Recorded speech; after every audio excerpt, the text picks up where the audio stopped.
JM Ibarra, super proud lagi, sa e-girl nito.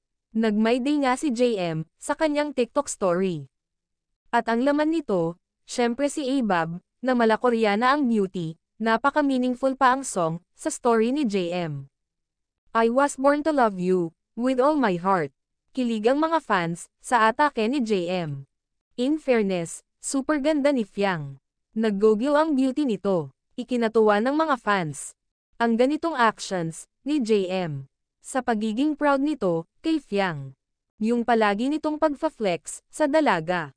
Sa bawat personal account nito. Spotted din si JM, na nagbibisita, sa kondo ni Fiang.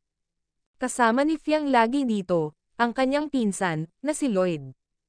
Iba na talaga ang closeness, ng JM Fiang. Mas lalo na nilang pinapakita, at pinaparamdam. Sa isa't isa, ang kanilang nararamdaman. Yung pagbabantay lagi ni JM, kay Fiang, sa bawat galaw nito, napaka-concern ni Ibarra, kay Fiang.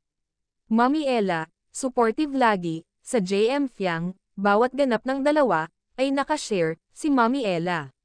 Ang isa sa nagustuhan ng netizens, sa JM Fiang, ang pagiging family-oriented, ang mga ito.